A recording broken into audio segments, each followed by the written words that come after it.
My rancid blood whispers to me, kill, kill, and kill again. You are all that stands between me and my destiny.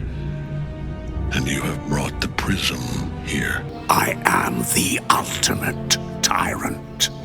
I am fear. I am hate. The Dead Three are by far the most nefarious evil god group in the Faerunian pantheon, with many evil deities such as Leviathan and Tiamat at their beck and call. But the one to rule them all and act as their evil mastermind is Bane, god of tyranny and strife. From their lives as mortals, Bane was notoriously a born leader, Bhaal being the ever power-hungry assassin, and Myrkul the crown prince of Myrkul, as well as a powerful necromancer. These three soon-to-be gods wanted Faerun, bringing destruction and chaos in their wake.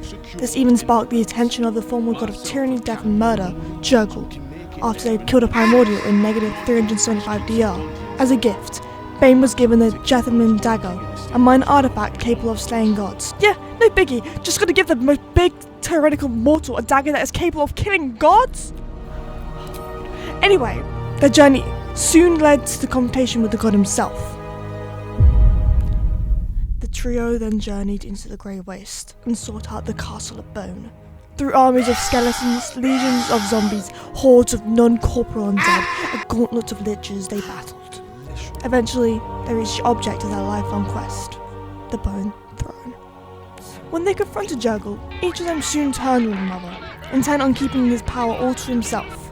But when it came to, they settled it with a game of bowling. Strike! I can't take the Dead Three seriously because of this. But before they could even finish their match, Malar, the Beast Lord, interrupted, forcing them to switch to Knucklebones. With this, Bane ended up as the victor, where he took the domains of strife and tyranny. Myrkul came second, becoming ruler of death, knowing that all of Bane's followers would inevitably come to his domain, while Bhaal took the domain of murder, because he chose whether people can rule under Bane and pass to Myrkul. With this, they ascended. Both Bhaal and Myrkul remained as intermediate deities, with Bane's sheer authority leaving him as a greater deity. Ao, the Overseer. The god above gods, the creator of all. Could such a being be taken down? Now Bane was content with his position of godhood, but even that had its weak points. During 1358 DR, Myrkul and Bane happened to come into possession of two crucial artifacts, the Tablets of Fate. The very artifacts that served as a barrier between the forces of law and chaos, now stolen by the god of tyranny and death, were hidden on both Toril and Myrkul's own domain. Now this wouldn't go unnoticed by the Overseer. He found out, and as punishment, kicked all of the gods, except the Helm, out of the heavens, into their own avatars. Now these gods have commanded the very fabric of domains for eons, so this predicament led the magic running amok with blazing meteors destroying temples left and right. This was henceforth known as... Bane's first avatar was a worshipper called Trellis. Sadly, he got deformed into a twisted creature after misfiring a spell. Yikes. Bane was now in a limited state, with Bane and allies at his side, yes, but that didn't mean he was vulnerable. The only way to get more power is to obtain it from another god. A powerful god like Mystra. After all, they're also wandering the earth, and it just so happens he has a mage in his compadre, Blackthorn. After a bit of chasing him back and forth to Bhaal, Mystra was now in Bane's possession, trapped under Castle Kilgrave, with the Hakeshore transferring her power into Bane's. Add that to the fact that Mistra's power was being replenished by the Weave, and you have yourself a solid infinite power source. Hells, Bane is one evil mastermind. Of course, this isn't the end of the story. No. Rather, the start of fun much worse. You see, a group of adventurers were hot on Bane's tail, that being Midnight, Kellenvor, Adden and Cyric, and their squad wasn't giving up so easily, even being guided by Mistra's avatar, which just so nearly killed Bane. This encounter didn't end so well as they may have thought. Just as Mystra was about to enter her domain, she was slaughtered by Helm at the Celestial Stairgate, sworn by a command from Ao. So back to the drawing board he went. The party was already at Shadowdale with Elminster. There wouldn't be much time left until they gathered their strength and recovered the first Tablet of Fate. Luckily, he had an ally at his side, Myrkul, at his beck and call, ready and willing to channel the advisance of 5,000 followers into Bane's power. Bane sent his followers off to Shadowdale, purposely commanding them to go at night so that they would die easily in the set-up traps the heroes had laid.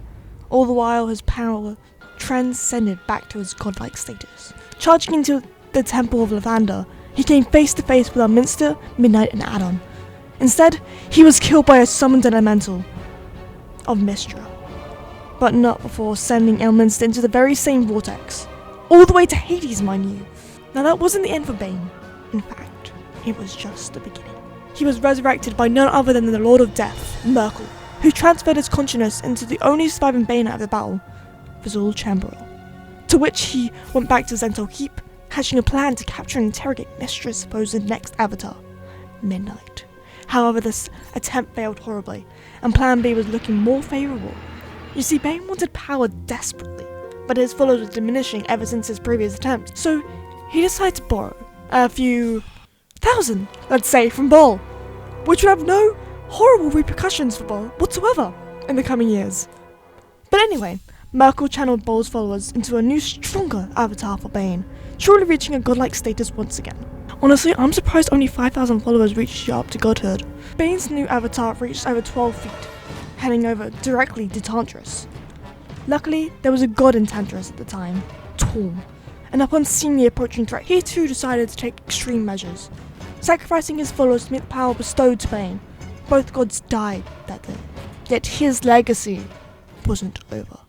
Trapped under Zentral Keep, Xvim's hatred for Bro, what the hell is that lean? Oh my god! Flower Bane rose.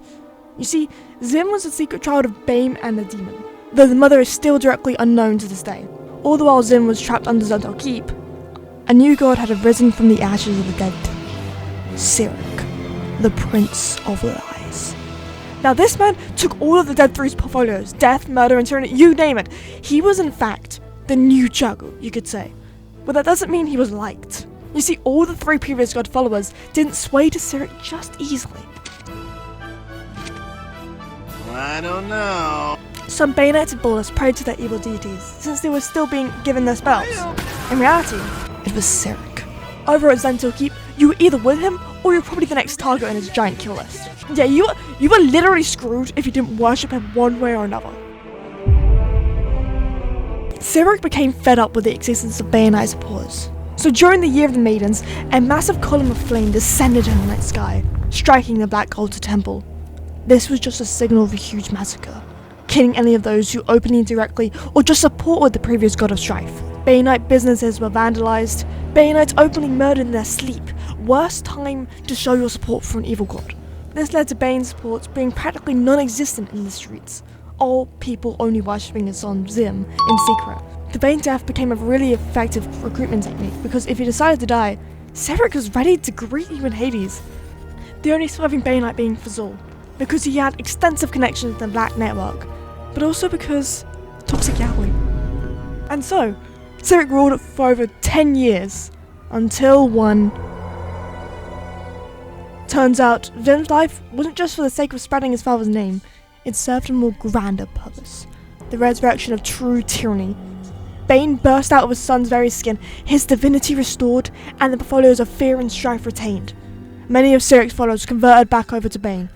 He was now back to divine rank 17, which in Pokemon terms is like Ash Greninja, if you know you know, and re-established old alliances with Levitar, Mask, and Talona. There's a lot of small events, which also increased his power, including the Spell Plague in 1385 DR, which began with the murder of the new Mystra, Midnight being the goddess of magic at the end of the time travels, from a joint temporary unity of Cyric and Shah, leading to Cyric's imprisonment, which hugely benefited Bane considering how his biggest rivals were now completely out of the picture. In the century that followed, Bane's power increased further, even managing to conquer the Goblinoid pantheon.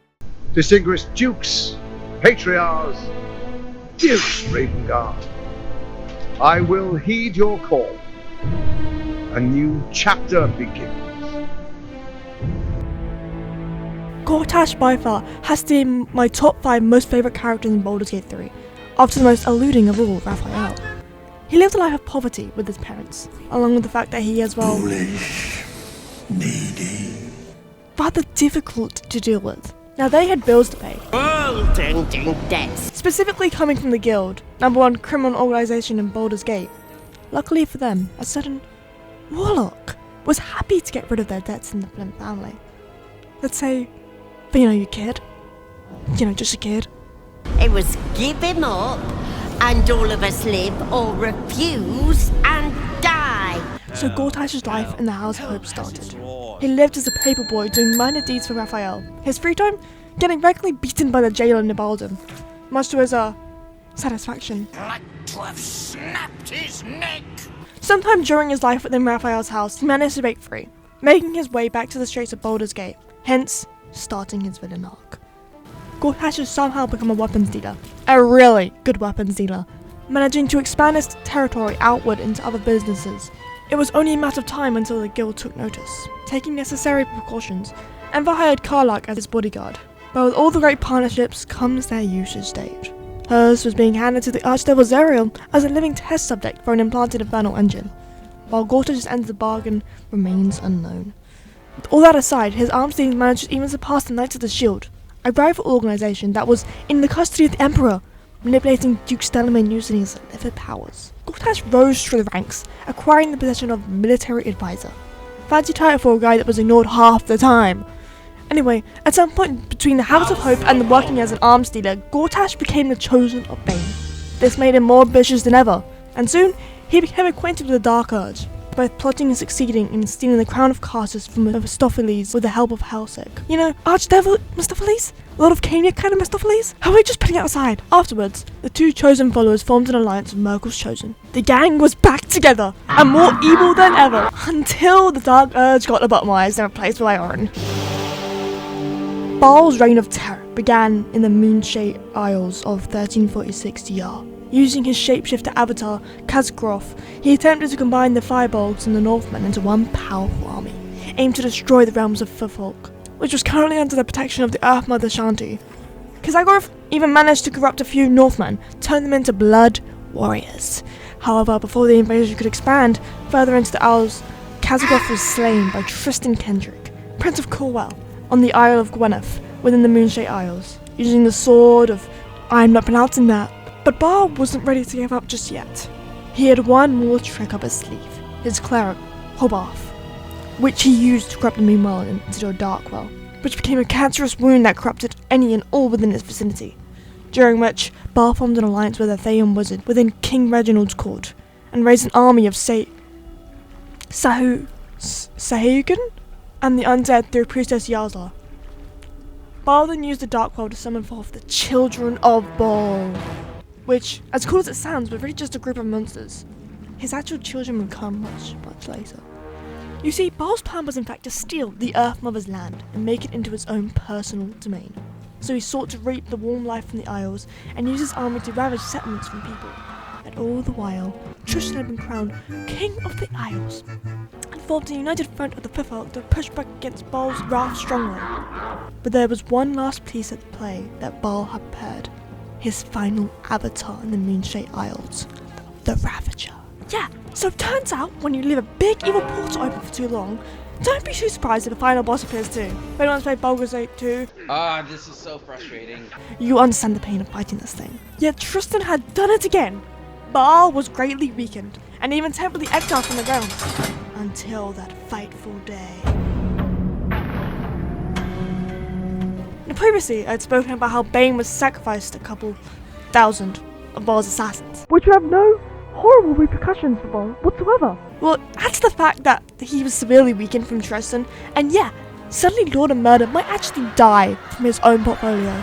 After Bane's defeat, Myrkul and Bhaal became allies, and both believed that midnight was the key. After all, she was able to use magic at a far greater success than others. All they needed was her to take out Helm, and they were free to go back to their realms. And for a time, Bhaal had midnight in his grasp. After being stuck in a gelatinous cube for a while, things were running smoothly. But there was only one problem. Cyric. Then why don't you just fucking die already? That's right. The very Lord of Murder was assassinated by Cyric, with the help of Bane.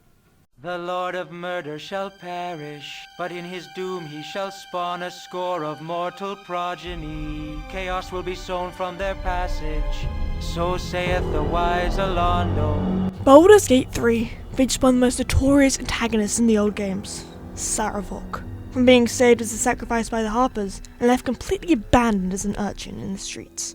He is by far the most cunning and battle-smart Bhaalspawn ever. After being adopted by Rictar, the arm of the Iron Throne, he watched his own foster mother get strangled by him, which gave him severe PTSD. At night, he was confronted by vivid dreams of blood and destruction, even Bhaal himself. Yet when he went to the Bhaal priest, he got nothing. So, he slaughtered the whole lot. 1365 DR. Sarevok and his adopted father travelled to the Swords Coast in order to expand Iron Throne operations in Baldur's Gate. This involved sabotaging the production of iron ore in the national mines. You're right. It's not my fault. It's your fault! The hostility grew and Sarevok spread seeds of rumours that Arm was preparing for war against Baldur's Gate. Luckily for Sarevok and Rictar, the Iron Throne had plenty of quality ore from their mines in Cloakwood. Soon, they were thought as saviours, during which he used the opportunity to also research the prophecy of Aliando. A revelation hit him. He was indeed a Bhaalspawn. Although Rictar only sought out the war, Sarevok was intent on creating a vast amount of destruction on the scale of a god. He built a loyal following of devotees within a hidden sanctum. By 1368, their plan was on the road to success. He was even able to take out a fellow Bhaalspawn, Gorion, though one escaped. Abdel Adrian, Gorion's ward. After which, he was taking out Sarevok's smaller schemes left and right, with Sarevok's iron ore operations slowly being revealed. In a last-ditch effort, he slaughtered the leaders of the Iron Throne, which included his father, blaming it all on Abdel. Balderans were terrified, but the possibility of a coming war was still in play, so they made the only reasonable decision they could, nominating Sarevok as the new Grand Duke of the Sea. Unfortunately for him, he was confronted by Abdel and exposed for his crimes in front of all Balduran nobility. He fled from the scene to the Temple of Bhaal in the inner city, where a final fight took place, and ultimately, his death. Though this was the end of Sarevok, plenty of Bhaalspawn was still kicking. The year is 1369 DR. A huge conflict has broken out on both the Swords Coast and the Lands of Intrigue, which was started by a party known as the Five, compacting of Abazigul Balthazar, yes, that Balthazar, Elizurus, Serra, Sendai, and Yagashura. All of them are Bhaalspawn, and a few of them any upper spirits in Baldur's Gate 3. This crisis caused the crazy killings of all other Bhaalspawn, except for the canonical MC of Baldur's Gate 1, Abdel Adrian. You see, Bhaalspawn possessed a piece of Bhaal's divine essence, as well as his bloodthirst for murder. His children believed that by killing each other, they were granted a piece of that divine power. However, there was one caveat that was left unknown until much later. The divinity within his children would help restore the dead god to his former state. Abdel was standing in front of a large crowd of Baldarans in the Wide. Partway through his speech, he was attacked by Vikang, the only other Bhaalspawn to survive. Both fought viciously, and the victor was transformed into a slayer. It wasn't until a battle of ventures as well as the Flaming Fist before the creature was put down. All Bhaalspawn were dead. Bhaal's divinity was released, returning back to his godlike status in the Feranian pantheon. Grandfather loves me. He worships me. How dare you smear his name? It will not save you. Orin and the Dark Herd are the nicest. Precious little Bhaal babe, said no one ever. Yet these two have amazing history, along with their respective incredible cutscenes. R.I.P. Gortash. Orin is the result of an incestuous relationship between her mother Helena and grandfather Sarevok. You know what, I came on phase until I found out the Dark Herd was a cannibalist. But what's worse was the fact that she was supposed to be an offering to Bhaal. In time, Orin became an unholy assassin of Bhaal, yearning to be the Dreadlord's chosen. I wanted to be Bhaal's chosen. And Sarevok had ordered her to kill Orin. I was close, my hand around her throat. I failed. With Helena out the picture, there was one less Bhaalspawn in her path to becoming chosen, and eventually she served under the Dark Herd's second in command. They might have not been two peas in a pod in terms of deciding what Bhaal wanted from murder. Are you sure? They got on nicely as you would expect two Bhaalspawn to act. Bad thing for Orin, because it seems more likely that the Dark Urge is going to be Bhaal's chosen. Probably due to the fact that the Dark Urge was created from Bhaal's own flesh. The Dark Urge is a sad tale of misery and pain.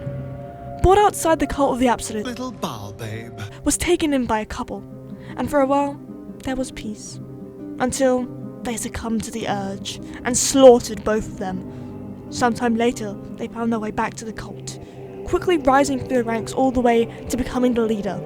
After becoming Bhaal's chosen, they allied themselves with Bane and Myrkul, going through the same prologue of Baldur's Gate 3 story, until ultimately Orin's jealousy burst, lobotomizing the Dark Urge with a tadpole, becoming the first true soul. They soon found their way into Crescent Bone Daughter's possession, while they were rigorously studied, being constantly torn open and pieced back together. What a backstory, I'll tell you. So that only leaves the dead god himself, Myrkul.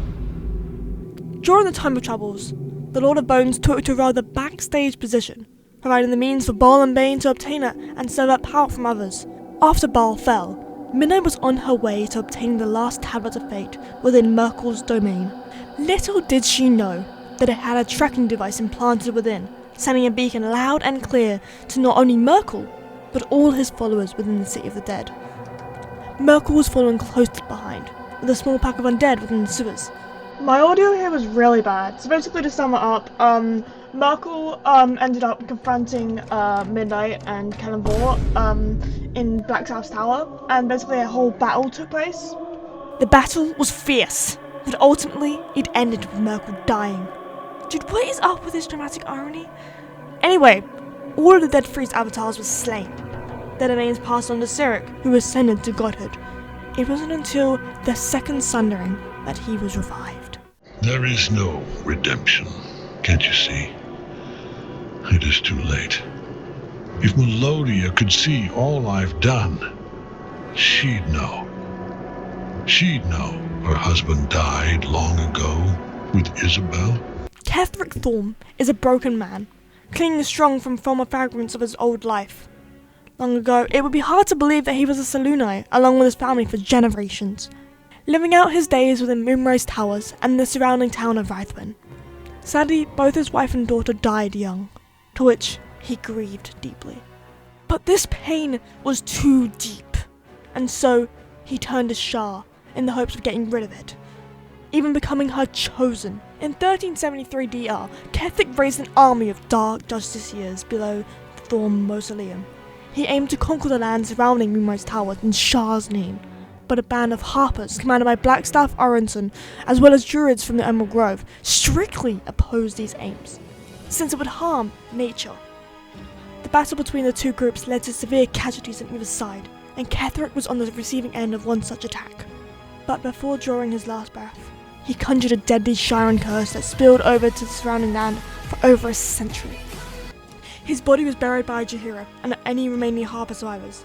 But his story wasn't over yet, and Myrkul was keen on making it clear to him that he had a ways to go. In 1492 DR, Myrkul came to Ketheric in a dream, promising that which he desired most, his daughter Isabel to be alive once more. In exchange, Ketheric sacrificed his body and soul to Myrkul. His advisor, Balthazar, even used a soul cage ritual to bind Aylin's immortal soul to Ketheric, effectively making him immortal. Fun fact, Ketheric had full knowledge that Dame Aylin and Isabel were in a relationship. He still went along with caging her. What a bastard!